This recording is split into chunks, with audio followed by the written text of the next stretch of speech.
Ce joueur, c'est la plus grosse arnaque de l'histoire du football, les amis. Son nom, c'est Ali Dia. Il a réussi à tromper un club de Premier League, Southampton, et notamment sa légende qui était son coach, Graeme Souness, alors qu'il avait zéro talent. On va plonger dans son histoire tout de suite parce qu'elle est complètement dingue. Tout a commencé par un appel entre deux légendes du football. D'un côté, une légende du football anglais, Graeme Souness, qui a remporté plein de titres du côté de Liverpool, et de l'autre côté, légende du foot africain qui a brillé au Paris Saint-Germain, mais également du côté du Milan AC, notamment George Weah, ballon d'or du football. George Weah aurait appelé Graeme Souness pour lui dire: écoute, il y a un gamin, c'est un Sénégalais, il fait partie de ma famille, c'est un crack, il faut absolument que tu l'essaies, il faut lui donner sa chance. Graeme Souness, il n'est pas du genre à se laisser avoir, pas du genre à se faire convaincre comme ça, mais il se dit quand même, on est en 1996 au moment où les choses se passent. George Weah, c'est une légende du football, il est en train de marcher sur l'eau. Allez, je vais lui faire confiance, on va pas laisser passer l'opportunité. C'est vrai que dans les faits, il y a le curriculum vitae d'Ali Dia qui dit qu'il est passé du Paris Saint-Germain à la deuxième division allemande. Ça aurait pu un petit peu alerter Graeme Souness. Mais pas du tout, il se dit c'est Ali Dia, ok, je le connais pas, mais c'est quand même George Weah qui me le conseille, on va foncer, lui donner sa chance. Il a joué avec George Weah au Paris Saint-Germain et l'année d'après, il évoluait en deuxième division en Allemagne. Quand quelqu'un comme ça, comme George Weah, vous fait une recommandation, vaut mieux l'écouter et prendre note. Pour appuyer les propos de George Weah sur le curriculum vitae d'Ali Dia, il y avait le fait qu'en équipe de jeunes, il était déjà international. Il avait disputé des matchs avec la sélection et que du coup, c'était un vrai talent reconnu par beaucoup, au moins du côté de l'Afrique, et qui prenait pas énormément de risques. Remettez-vous dans le contexte. À l'époque, il n'y avait pas autant de scouts, etc. Il n'y avait pas autant d'internet. Donc, recruter des nouveaux joueurs, ça se faisait notamment par le fait de leur faire participer à des stages ou des matchs de préparation, des matchs d'essai qui n'étaient pas officiels en début de saison. Il est venu s'entraîner et s'est entraîné avec nous pendant quelques jours. Et c'était assez étrange. Je me suis dit, qu'est-ce qu'il fait ici? Honnêtement, je pensais qu'il avait gagné à la loterie.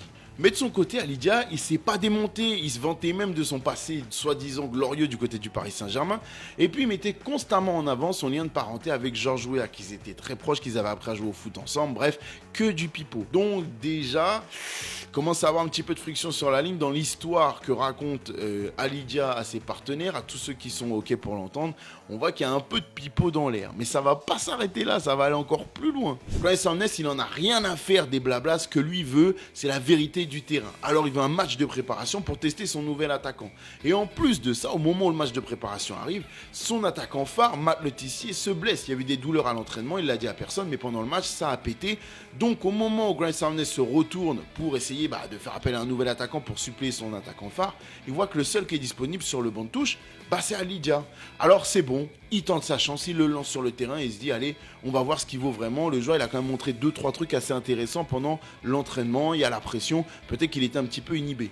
C'était une catastrophe, les amis. Le seul point positif qu'il y a de bon sur la prestation d'Ali Dia, c'est le fait qu'il ait tenté la seule frappe cadrée de la première période de Southampton. Tout le reste, c'est une catastrophe. Le coach le décrit en fin de match comme étant toujours dans les bons coups, bien placé, mais toujours en retard. Mais Matt Le Tissier, l'attaquant phare, il l'a allumé à la fin du match.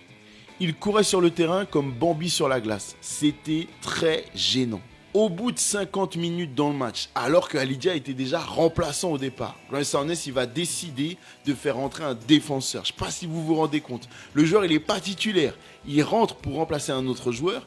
Il sort avant la fin du match. Et en plus de ça, alors que l'équipe est menée, on fait rentrer un défenseur pour le remplacer. C'est dire le désespoir de l'entraîneur sur le bord du terrain. Il n'en pouvait plus. C'était une catastrophe. Je l'ai appelé aujourd'hui sans jamais l'avoir vu jouer. Je n'ai pas d'attaquant. Est-ce que je m'en réjouis ? Dites-moi, est-ce qu'on se réjouit de se tirer une balle dans le pied ? Bon, la vérité du terrain a frappé, donc ça y est, c'est l'heure des explications, on veut en savoir plus. Est-ce que t'es vraiment passé par le Paris Saint-Germain ou pas ? Est-ce que t'es vraiment un joueur professionnel ? On veut des réponses. Mais là, le joueur est introuvable. On ne peut pas mettre la main dessus. Après le match, tout le monde tourne dans le stade, mais impossible de retrouver Ali Dia, à tel point que son coéquipier de la journée, finalement, il a carrément cru qu'il avait eu affaire à un fantôme et que cette histoire, elle était carrément surréaliste, surnaturelle. Après avoir été remplacé, il a quitté le stade. Je ne me souviens pas l'avoir vu dans le vestiaire après le match. Il a disparu. C'était vraiment étrange et surréaliste. Le joueur, il était introuvable. On l'a cherché pendant plusieurs heures, rien à faire. Tellement que le contrat du joueur a été résilié, c'est un contrat d'1 mois, il a été résilié dans les bureaux de Southampton sans que le joueur ne soit présent. C'est lunaire, il a eu un représentant qui est venu à sa place dans les locaux pour que la signature du contrat soit rendue officielle, enfin l'annulation du contrat soit rendue officielle.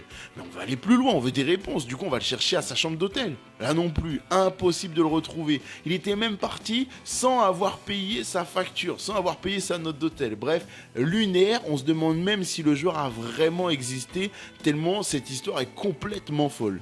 Mais qui dit histoire folle, dit que les supporters, forcément, ils s'en rappellent. Et ils ont tellement aimé et été frustrés en même temps par cette histoire, qu'ils ont même créé un chant dédié à l'histoire, à la gloire d'Alidia. Écoutez ça, c'est fou. Alidia, c'est un menteur, un menteur. Bref, c'est assez court. C'est efficace, ça fait le boulot. Alors évidemment, vous vous en doutez, et personne ne peut laisser une histoire aussi folle dans le football sans creuser un petit peu.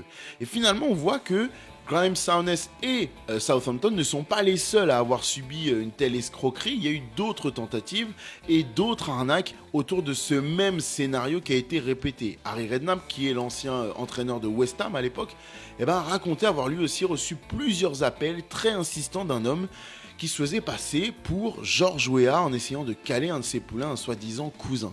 Ça va aller encore plus loin finalement, il y a beaucoup de clubs qui ont été victimes de ça. Et après plusieurs recherches, on voit que l'histoire d'Alidia, elle a commencé dans le football en 5e division française. Oui, et déjà là-bas, à ce niveau-là, il se rendait compte que ses qualités étaient trop limitées pour aller plus loin et essayer de percer dans le football. Donc au lieu d'abandonner, il a créé ce scénario complètement dingue dans sa tête de cousin de George Weah. Et ça a marché sur plusieurs clubs. Je vous ai parlé de Southampton, il y a eu West Ham, mais il y a aussi eu un club de D2 allemande, le VfB Lübeck, qui a donné sa chance à Alidia et qui a même vu le joueur évoluer plusieurs semaines au sein de l'effectif avant que, subitement, pour disparaître après des prestations qui étaient complètement lunaires, le joueur a prétexté le décès et les funérailles de sa mère. Il a donc été logiquement autorisé par le club à aller enterrer sa maman.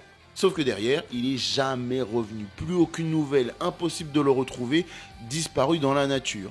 Lui, le joueur, malgré les reportages, malgré les articles qui ont été écrits sur lui, il a toujours démenti toute cette histoire. Il a raconté qu'il n'était pas un menteur et que son histoire était vraie et que même Dieu était derrière lui. Écoutez ça, il a du culot. Ils m'ont présenté comme un menteur et ce n'est pas vrai. J'ai la conscience tranquille, Dieu sera notre juge. Désolé Ali, mais là, j'ai du mal à te défendre mon ami, parce que quand tous ces journalistes ont écrit toute cette histoire sur toi et ont décidé de creuser un petit peu sur ton aventure, ils ont eu le témoignage de la maman qui est censée être décédée pendant qu'il était en Allemagne. Bref, une histoire complètement folle, hors du commun, qui a attiré mon attention et qu'il fallait que je vous partage les amis. C'est le plus gros escroc du monde du football et il a réussi à frapper à la porte d'un club de Premier League et même disputer des minutes avec ce club. Chapeau l'artiste, c'est complètement fou. Ça veut dire que ça peut arriver à n'importe lequel d'entre nous. Quand tu y crois, rien peut t'arrêter. Bon les amis, si vous avez d'autres histoires complètement dingues comme ça, n'hésitez pas à me les partager. Je me ferai un plaisir de les partager avec toute l'audience pour qu'on se régale tous ensemble. A bientôt dans Call Interview.